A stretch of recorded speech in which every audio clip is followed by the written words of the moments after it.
नमस्कार, मैं शिवांगी चौधरी और आप देख रहे हैं वाई न्यूज। आइए देखते हैं कुछ खास खबरें मथुरा और आसपास की। इस न्यूज बुलेटिन के प्रायोजक हैं बंसल फूड्स, कृष्णानगर, मथुरा। स्वादिष्ट भोजन का एकमात्र स्थान बंसल फूड्स।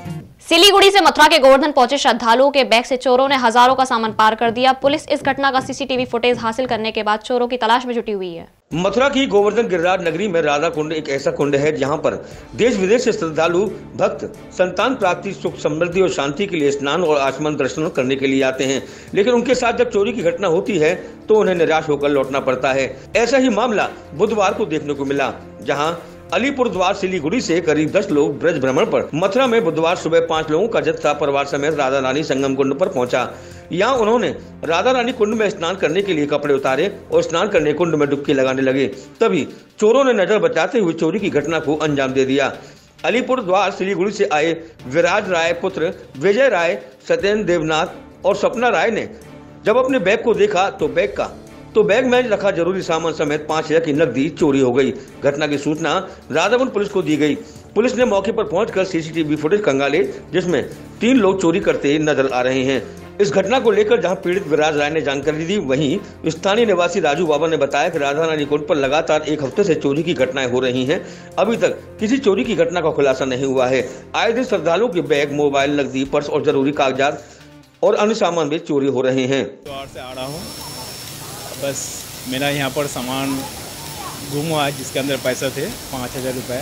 तो मैं यहाँ पर सभी भक्तों को ये मतलब अरे क्या था बैग में, कितने रुपए थे, क्या का सामान था? बैग तो चोरी नहीं हुआ, जो कपड़े है, साया जिसको कहते हैं, साया में एक जेब थे जिस जेब के अंदर 5,000 रुपये थे। वो साया गुम हो गया, किसी ने उठा के लिया है। अच्छा, बैग में रखे थे वो? साया है, साया का अंदर एक जेब होता है जिस जेब में पैसा रखा था, ठीक है। तो साया गुम हो गया है, जिस वजह से पैसा भी चला गया। लोग आए थे आप यहाँ पर 5 आदमी आए थे नहाने के, राधा कुंड नहाने के लिए। तो जैसे ही हमने कपड़े चेंज किया, तब नए कपड़े पहने लगे, तो तब देखा कि सामान गुम हो गया। यहाँ पर डेली यात्री लोग आते हैं, यहाँ कपड़ा लग के स्नान करते हैं।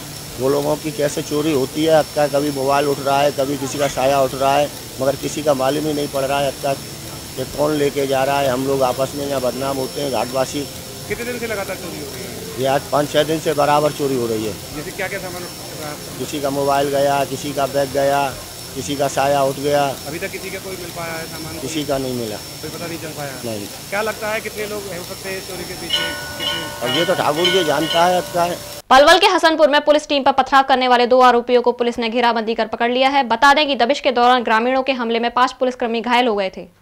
पलवल के मुंडकटी थाना प्रभारी प्रीतम सिंह को सूचना मिली कि पुलिस पर जानलेवा हमला करने वाले लोग गांव में ही मौजूद हैं। सूचना मिलते ही टीम गठित कर मौके पर दबिश दी गई और आरोपियों को पकड़ लिया गया। पूछताछ में आरोपियों ने अपना नाम हाशिम और इरफान निवासी गांव नगला हसनपुर बताया। उन्होंने बताया कि अपहरण और दुष्कर्म के आरोपी को पकड़ने के लिए मुंडकटी थाना और CIO होटल पुलिस मंगलवार को गाँव नगला हसनपुर पहुंची और आरोपी को काबू कर गाड़ी में बैठा लिया। इस दौरान ग्रामीण एकत्रित हो गए, जिन्होंने लाठी डंडा और ईंट पत्थरों से पुलिस पर जानलेवा हमला किया। हमले में 5 पुलिसकर्मी भी घायल हुए और गाड़ियां भी क्षतिग्रस्त हुई। इस संबंध में 22 नामजद और 10-15 अन्य आरोपियों के खिलाफ विभिन्न धाराओं में मामला दर्ज किया गया था। गिरफ्तार दोनों आरोपियों को बुधवार को अदालत में पेश कर 2 दिन के लिए पुलिस रिमांड पर लिया गया है। रिमांड अवधि के दौरान आरोपियों से लाठी डंडा बरामद किया गया है और फरार उनके साथियों के बारे में भी पता लगाया जाएगा। इसमें नामजद 22 लोग थे और कुछ अन्य लोग थे। जो नामजद 22 लोग थे उनमें से 2 आरोपी हमने गिरफ्तार किए। इरफान सनों शमसुद्दीन, जाति मेवारो नांगल एहसानपुर मुंडकटी। दूसरा है हासिम पुत्र हनीफ, नांगल एहसानपुर का ही है। दोनों आरोपियों को गिरफ्तार किया। जो नामजद आरोपी हैं दोनों, पूछताछ जारी है, गिरफ्तार कर चुके हैं। गिरफ्तारी के उपरांत आज पेश अदालत किया जाएगा, जिनका आज रिमांड हासिल करेंगे।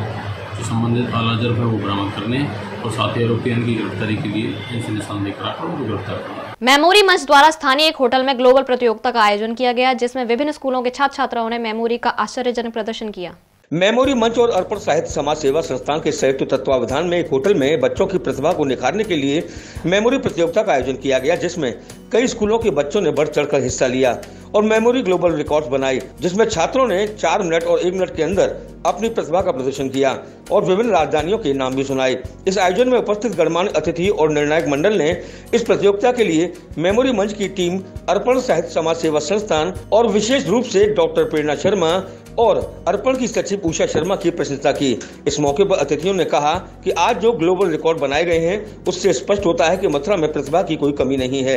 इस मौके पर निर्णायक मंडल में महेंद्र सिंह वर्मा गुरुजी, पूर्व विधायक प्रदीप माथुर, सांसद प्रतिनिधि जनार्दन शर्मा, लक्ष्मी ग्रुप चेयरमैन गजेंद्र शर्मा और पूर्व पालिका अध्यक्ष मनीषा गुप्ता आदि उपस्थित रहे। 95, 94, 93, 92, 91, 90, 89, 88, 87, 86, 84, 83, 82, 81, 79, 78, 77, 76, 74, 73, 72, 70, 69, 68, 67, 66, 65, 64, 63, 62, 61, 60, 59, 58, 57, 56, 55, 54, 52, 51, 53, 49, 48, 47, 47, 57, 61, 63, 65, 67, 69, 71, 73, 75, 77, 78, 77, 79, 81, 83, 85, 87, 89, 91, 93, 91, 97, 99, 101, 103, 105, 107, 109। संत श्री बालकदास जी महाराज मुंबई पहुंचे, जहां राजपुरोहित समाज के लोगों ने उनका पुष्प वर्षा कर स्वागत किया। मुंबई राजपुरोहित समाज के संत श्री 1008 श्री बालकदास जी महाराज के मुंबई आगमन पर कुलाबा, कालबा देवी प्रार्थना समाज और लालबाग के काला चौकी में राजपुरोहित समाज बंधुओं ने पुष्पहार पहनाकर स्वागत किया। इसके बाद बालकदास जी महाराज ने लालबाग में पधार कर राजपुरोहित समाज के आराध्य देव ब्रह्मावतार श्री 1008 संत श्री खेतेश्वर भगवान के नवीनतम मंदिर, जिनकी प्रतिष्ठा होनी बाकी है, उस मंदिर का अवलोकन कर जायजा लिया। उसके बाद समाज सेवी भवन निर्माता हुकुम सिंह राजपुरोहित किचन ने गुरुदेव के आगमन पर पुष्प वर्षा कर और माला पहनाकर स्वागत किया। गुरुदेव ने संत श्री खेतेश्वर भगवान और संत श्री आत्मानंद महाराज की प्रतिमा पर माल्यार्पण कर दीप प्रज्वलित किया। खेतेश्वर भवन में पधारे भवर सिंह, उन कल्याण सिंह सांकड़ा, सीए किरण सिंह, भाचुंडा सोहन सिंह नागौर, किशोर सिंह, कैलाश समेत दर्जनों पुरोहित समाज बंधु मौजूद रहे।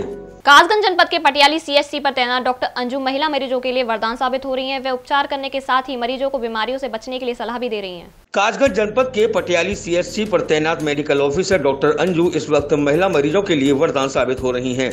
पटियाली सर्किल की अधिकतर महिलाएं डॉक्टर अंजू के व्यवहार और उनके इलाज से संतुष्ट हैं और उनसे अपना इलाज कराना पसंद कर रही हैं। हम आपको बता दें कि बदलते मौसम के चलते मरीजों की संख्या में इजाफा हो रहा है। इस वक्त सीएचसी पटियाली पर मरीजों की संख्या बढ़ गई है। टाइफाइड, मलेरिया, वायरल फीवर जैसे मरीज ज्यादा आ रहे हैं। वहीं महिला रोगी भी अधिकतर अपना इलाज कराने पहुंच रही हैं। इलाज के दौरान डॉक्टर अंजू ने प्रत्येक मरीज को उसकी बीमारी से बचाव की जानकारी दी। वहीं साफ सफाई पर विशेष ध्यान रखने को कहा। उन्होंने बताया कि गर्भवती महिलाएं अपने खान पान पर विशेष ध्यान दें, फल फ्रूट और हरी सब्जियों का सेवन करें। वहीं मलेरिया और टाइफाइड जैसी बीमारी से बचाव के लिए बताया कि आसपास में जल भराव ना हो, मच्छरों से बचाव करें, खाने पीने के बर्तन साफ हों, खुला खाना और पानी ना पिएं और साफ सफाई पर विशेष ध्यान रखें। रोजाना 100 से 150 महिलाएं आ जाती हैं। अधिकतर क्या रोग होती हैं? अधिकतर यूकोरिया की शिकायतें रहती हैं, इन्फेक्शन रहता है और प्रेगनेंसी वाली फीमेल ज़्यादा आती है। फिलहाल किस तरीके के मरीज ज़्यादा आ रहे हैं सीएचसी पर? मलेरिया और टाइफाइड के मरीज ज़्यादा आ रहे हैं। जैसा कि प्रेग्नेंट महिलाओं में हीमोग्लोबिन की कमी होती है, उसके लिए क्या करना चाहिए?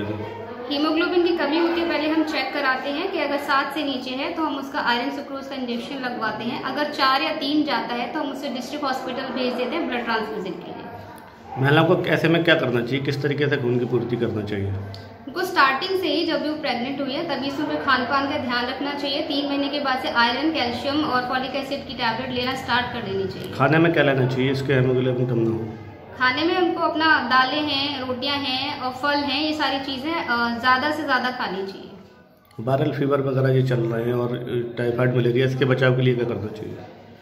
इसके बचाव के लिए आसपास मलेरिया ये सब चल रहा है, जल भराव नहीं होने चाहिए, मच्छरों से बचना चाहिए, मॉस्किटो जो नेट आता है उसका यूज़ करना चाहिए। फरीदाबाद के बाल भवन में बुधवार को हिफाजत बैंड के जरिए लोगों को जागरूक किया गया। बता दें कि हिफाजत बैंड के जरिए नुक्कड़ नाटक कर बच्चियों के साथ हो रहे अपराधों के प्रति लोगों को जागरूक किया जा रहा है। तस्वीरों में दिखाई दे रहा ये नजारा फरीदाबाद के बाल भवन का है, जहां पर आज हरियाणा बाल संरक्षण आयोग की तरफ से हिफाजत बैंक के माध्यम से लोगों को जागरूक किया जा रहा है। दरअसल महिलाओं और बच्चों के साथ हो रहे अपराध को लेकर लोगों को जागरूक किया जा रहा है। इसकी शुरुआत पंचकूला से हो चुकी है। वहीं हरियाणा बाल संरक्षक आयोग की चेयरमैन ने बताया कि महिला और बच्चियों के साथ अधिकतर घटनाएं बढ़ रही हैं। इसी को लेकर लोगों को जागरूक किया जा रहा है ताकि ऐसी घटनाओं के प्रति लोग आवाज उठाएं। इसी को लेकर हिफाजत वैन के माध्यम से लोगों को जागरूक किया गया। ये एक राज्य के हर जिले में जाएगी और लोगों को जागरूक करेगी। हिफाजत वैन का जो हमने प्रदेश के 10 जिलों में जा रही है, इसका मुख्य उद्देश्य चाइल्ड सेक्सुअल अब्यूज के खिलाफ सामाजिक जागरूकता पैदा करना है, क्योंकि इस प्रकार की समस्याएं बहुत बढ़ रही हैं। तो समाज इस विषय पर खुलकर आवाज़ उठाए, हम कैसे अपने बच्चों को सुरक्षित रख सकते हैं। इसमें एक ई-लर्निंग मॉड्यूल तैयार किया गया है, जिंगल्स तैयार किए गए हैं, नुक्कड़ नाटक के माध्यम से है, अनेक प्रकार की ड्राइंग कंपटीशन स्कूल्स में रखे गए हैं। तो अनेक प्रकार की गतिविधियों के माध्यम से हम अपने बचपन को सुरक्षित बचपन बना पाएं, यही उद्देश्य लेकर के ये वैन पूरा प्रदेश भर के 10 जिलों में इस वैन का जाना रहेगा। बेसिकली मकसद ये है, ये जो वैन चल रही है मोबाइल वैन हिफाजत नाम से चल रही है, और ये हमारा स्टेट कमीशन जो है हरियाणा स्टेट कमीशन काफ़ी डिस्ट्रिक्ट्स में कम से कम 15-20 डिस्ट्रिक्ट्स में चला चुका है। और बच्चों को चाइल्ड अब्यूज़ से, बाल यौन शोषण से, मानसिक शोषण से, फिजिकल शोषण से कैसे सुरक्षित रखा जाए, हिफाजत रखी जाए, उसके बारे में है। बच्चे ज़्यादा से ज़्यादा अवेयर हों कि इस तरह की एक्टिविटीज़ घटनाएँ हमारे सोशल लाइफ में घट रही हैं, हमारे डिस्ट्रिक्ट में घट रही हैं, हमारे देश में घट रही हैं। तो वो चुप ना रहें, वो उस चीज़ को लेके आएँ। अगर किसी बच्चे के साथ with in the family, school, neighbour, किसी भी के साथ कोई भी बाल यौन शोषण हो रहा है, चाहे वो हैरेसमेंट है, चाहे वो प्रॉपर बहुत बुरा हैरेसमेंट है, चाहे वो किसी नोन के थ्रू है या अननोन के थ्रू है, उस चीज़ को छुपाए ना, वो अपने आप को सुरक्षित करने की कोशिश करे। और अपने पेरेंट्स को, टीचर्स को और बेसिकली जो डिपार्टमेंट नए हैं, थोड़े से नए हैं, उनको बताएं। जैसे child line 1098 district child protection unit हमारा डिस्ट्रिक्ट लेवल का सरकारी विभाग है। हम बच्चों की सुरक्षा के लिए 0 से 18 साल के बच्चों के लिए ही काम करते हैं। जैसा कि आज का प्रोग्राम है जो बाल भवन में फरीदाबाद में आपके सामने आयोजित किया गया है, जिसमें हिफाजत के नाम से एक वैन हमारे पुलिस विभाग के सहयोग से और हरियाणा राज्य बाल संरक्षण आयोग है, उनकी तरफ से जो ये प्रोग्राम किया गया है। इस प्रोग्राम के अंदर नुक्कड़ नाटक के माध्यम से सभी यहाँ पर मौजूद जितने बच्चे थे और सभी मौजूद को हमने यहाँ पर दिखाया गया है कि भाई किस प्रकार से बच्चे को अपनी सुरक्षा करनी चाहिए, और गुड टच और बैड टच, और बच्चे के साथ अगर कोई गलत तरीके से कोई उसको छेड़खानी वगैरह करता है तो उसको किस तरीके से रहना है और कैसे उसको पुलिस की मदद करनी है, वो सारे यहाँ पर एक नुक्कड़ नाटक के माध्यम से दिखाया गया है। फिलहाल इस बुलेटिन में इतना ही। आप देखते रहें वाई न्यूज़। नमस्कार। इस न्यूज बुलेटिन के प्रायोजक हैं बंसल फूड्स, कृष्णानगर, मथुरा। स्वादिष्ट भोजन का एकमात्र स्थान बंसल फूड्स। हम पूछेंगे सवाल। अच्छा बता दिए, महाभारत की रचना किसने की? किसने लिखा महाभारत? तुलसीदास जी ने। आप देंगे जवाब। इंडिपेंडेंस डे कब मनाया जाता है? 25 अगस्त। हर सवाल में होगा रोमांच। बता दीजिए, सब्जियों का राजा कौन होता है? कोई सब्जी होती होगी। आपके जवाब भी होंगे लाजवाब। आपके मुंह में दांत कितने? मेरे मुंह में दांत गिने नहीं है सब। मस्ती मनोरंजन से भरपूर। पनीर किस चीज का बनता है? दूध से। मम्मी का नाम बता दो। पूजा। अरे वाह। वाई न्यूज आपके द्वार एक शानदार क्विज कॉन्टेस्ट। हमारे जो शरीर होता है उसमें हड्डियां कितनी? 512। Oh my God. आप हमारे स्पॉन्सर दाऊद दयाल इत्र बालों की तरफ से ये बेहद खूबसूरत गिफ्ट हैम्पर स्किल देखना ना भूलें।